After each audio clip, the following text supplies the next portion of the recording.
Bismillahirrahmanirrahim. Assalamualaikum warahmatullahi wabarakatuh.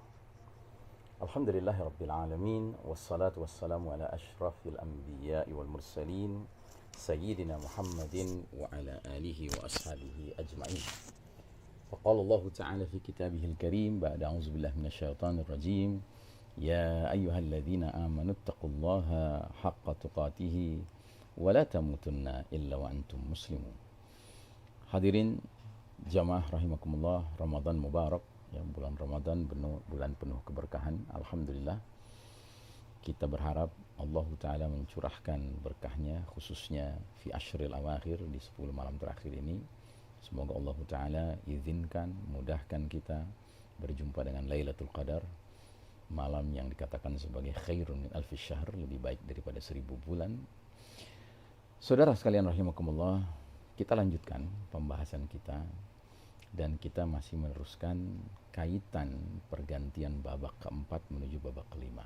Ya, ingat hadis tentang ringkasan sejarah umat Islam bahwa kita umat Islam saat ini berada di babak keempat, periode keempat, fase keempat dari 5 periode, 5 babak, 5 fase perjalanan sejarah umat Islam. Dan Nabi Muhammad SAW menyebutnya babak keempat ini sebagai babak mulkan jabriyah, babak para penguasa yang memaksakan kehendak mereka. Dan babak ini mulai kita jalani sejak tahun 1342 Hijriah, 1924 Masehi. Belum ada 100 tahun yang lalu. Kalau pakai hitungan kalender Hijriah, 99 tahun yang lalu.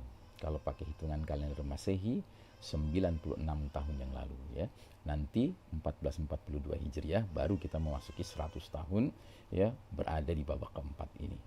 Nanti tahun 2024 baru kita memasuki 100 tahun pakai hitungan Masehi, ya, berada di babak keempat ini. Babak yang saya sering katakan sebagai the darkest chapter of the Islamic history, babak paling kelam dalam sejarah umat Islam. Kenapa?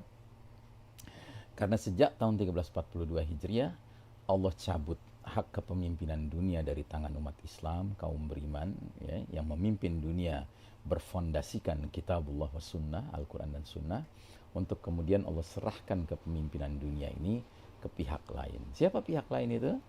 Ya, the Western civilization, peradaban Barat, Eropa, Amerika, yang tidak lain adalah the Judeo-Christian Society, masyarakat Yahudi Nasrani.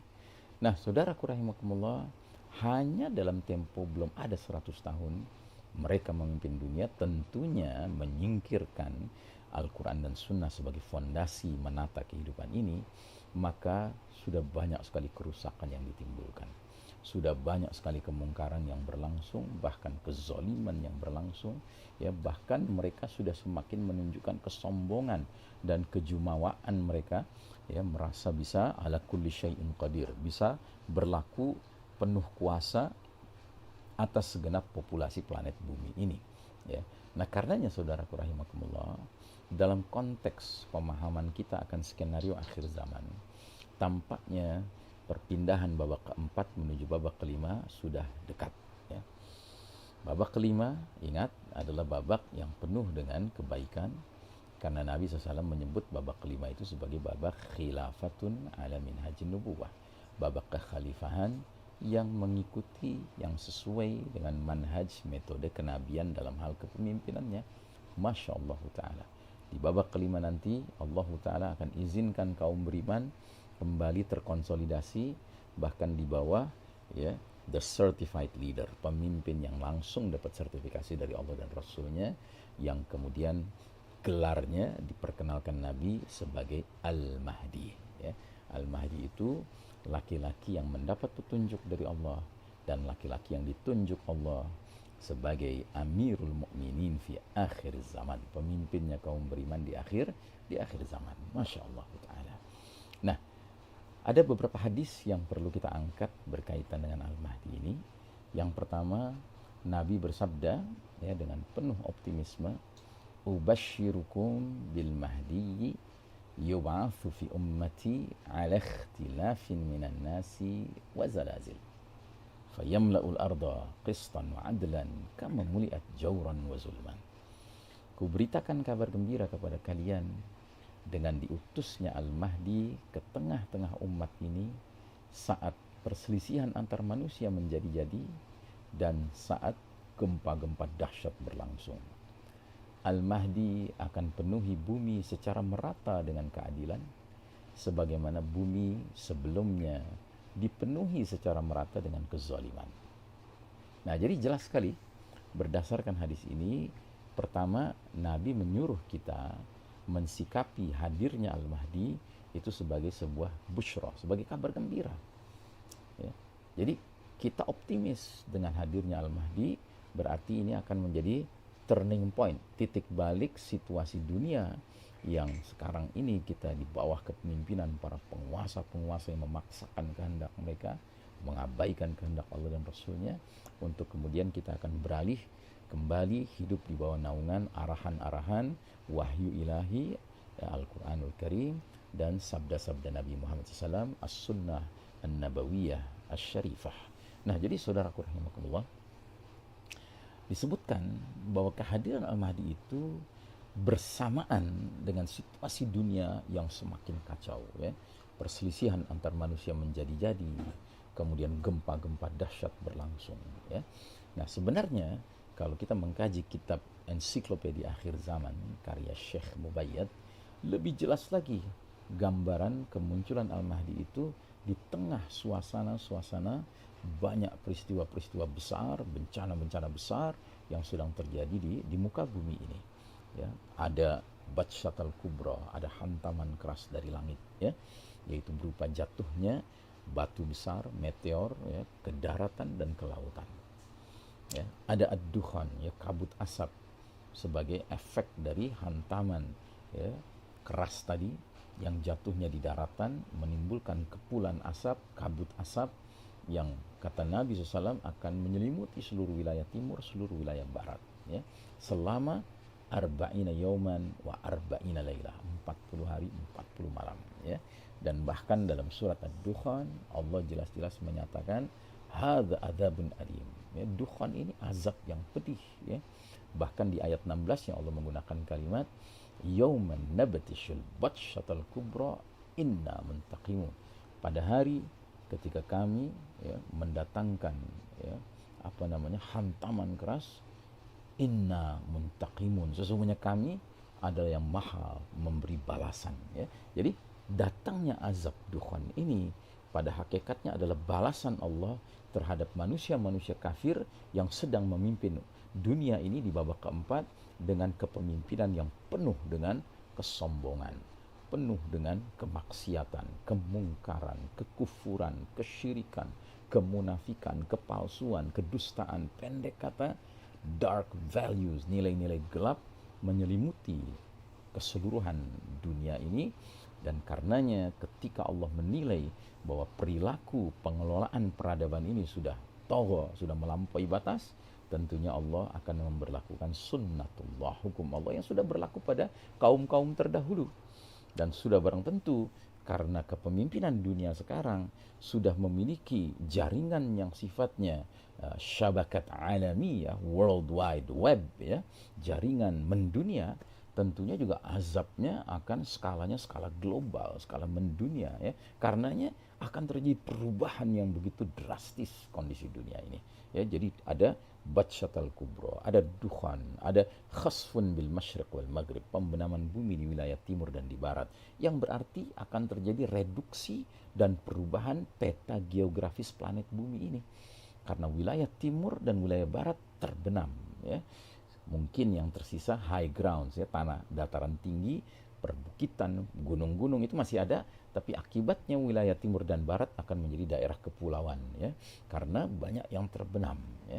Terus kemudian yang tidak kalah pentingnya akan terjadi shutdown of modern technology. Teknologi modern ini berakhir, mencapai expired date-nya, ya. Dan ini menurut Syekh Mubayyad justru merupakan suatu keberkahan dan pertolongan dari Allah Ta'ala bagi mukminin. Kenapa? Karena teknologi canggih ini yang menguasainya adalah mereka yang menguasai dunia sekarang. Siapa itu? Al-Kuffar, kaum kafir.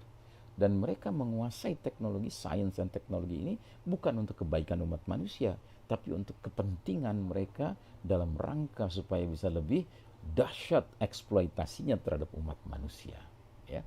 sehingga di berbagai bidang kehidupan mereka bisa menggunakan teknologi canggih ini untuk menyalurkan semangat kolonialis mereka, semangat materialis mereka, sekularistik mereka, ya kan, atas dunia ini.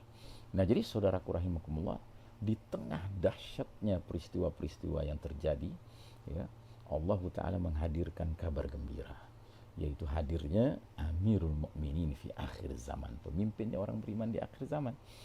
Lalu apa yang harus kita lakukan? Nabi mengisyaratkan jika kita ditakdirkan hidup di zaman menjelang hadirnya Al-Mahdi, Nabi sudah arahkan sejak 15 abad yang lalu, fa idza ra'aitumuhu fabay'uhu walau habwan 'ala thalji. Jika kalian melihat kehadiran Al-Mahdi, maka berbaiatlah dengannya sekalipun harus merangkak-rangkak di atas salju, karena sesungguhnya dialah Khalifatullah Al-Mahdi. He is the certified leader. Dialah pemimpin yang dapat sertifikasi langsung dari Allah dan Rasulnya. Alangkah anehnya kalau kita sudah paham dan yakin kita sedang hidup di era menjelang Al-Mahdi muncul, lalu kita masih sibuk melakukan hal-hal lain. Bukannya sibuk mempersiapkan diri agar Allah mudahkan kita bisa menjalankan perintah Nabi, yaitu menyatakan kesetiaan kita kepada beliau, ya, baiat, ya, sekalipun harus merangkak-rangkak di atas salju. Ungkapan ini mencerminkan sekalipun sulit, tapi kita harus upayakan melakukannya. Karena apa? Karena umat ini selama di babak keempat ini menjadi leaderless ummah, ya, umat yang tanpa kejelasan kepemimpinan. Kalaupun ada pemimpin-pemimpin, ya Nabi sudah katakan, mereka berkarakter mulkan jabriyah, penguasa-penguasa yang memaksakan kehendak mereka, mengabaikan kehendak Allah dan Rasulnya. Kan kacaunya dunia modern sekarang itu tuh karena apa? Karena mereka yang punya otoritas kepemimpinan tidak mau menjadikan sumber pelita yang sebenarnya sebagai yang menyinari dunia ini. Apa sumber pelita yang sebenarnya? Sumber pelita yang sebenarnya adalah Al-Quran, ya. Allah Ta'ala berfirman dalam surat Ibrahim ayat pertama, Alif Lam Ra, kitabun anzalnahu ilaika litukhrijan nasa minaz zulumati ilan nuri biizni rabbihim ila siratil azizil hamid, ya. Kitab Al-Quran ini kami turunkan dia kepada engkau Muhammad SAW agar engkau mengeluarkan manusia dari gelap gulita menuju cahaya yang terang benderang dengan izin Rabb mereka menuju jalan Allah yang maha perkasa lagi maha terpuji. Dulu Nabi Muhammad SAW ketika pertama kali diutus di kota Mekah, di Jazirah Arab sedang tenggelam dalam zulumat, ya, kegelapan. Kegelapan apa? Zulumatil jahiliyah. Lalu pelan-pelan Allah turunkan ayat demi ayat Al-Quran sehingga semakin lengkap, ya, Al-Quran itu, semakin Allah mengokohkan kedudukan Nabi dan para sahabat untuk merubah situasi Jazirah Arab min zulumatil jahiliyah ila nurul Islam, dari gelapnya jahiliyah menuju cahaya al-Islam. Itu pernah terjadi dan insya Allah itu akan terjadi kembali, ya. Bila mana kita sejak sekarang mempersiapkan diri untuk menjadi Jaisyul Mahdi, pasukan Al-Mahdi, yang tentunya harus memenuhi kriteria-kriteria, ya, agar diizinkan Allah bergabung, berbaiat dengannya. Dan diantara kriteria itu yang sudah kita bahas pada pertemuan sebelumnya mengenai ayat-ayat pergantian generasi. Masih ingat? Al-Ma'idah 54, 55, 56. Hai orang-orang beriman, barang siapa di antara kalian murtad dari agamanya, Allah akan datangkan satu kaum, satu generasi baru, generasi pengganti yang ciri-cirinya yuhibbuhum wa yuhibbuna. Allah cinta pada mereka dan mereka cinta pada Allah. Adzillatin 'alal mu'minin, lembah lembut pada sesama orang beriman. Aizzatin 'alal kafirin, punya pride, punya kebanggaan iman di hadapan orang kafir, enggak silau melihat orang kafir. Yujahiduna fi sabilillah, berjuang di jalan Allah tanpa rasa takut, ya, wala yakhafuna laumata laim, tidak takut terhadap celaan orang yang suka mencela, entah dicela radikalis kah, fundamentalis kah, ekstremis kah, dan lain sebagainya. Dan mereka punya struktur kepatuhan yang jelas. Allah number one, Rasulnya number two, mukminin number three, dengan catatan mukmininnya enggak sembarang mukmin, tapi mukmin yang menegakkan sholat, menunaikan zakat, dan tunduk pada hukum Allah.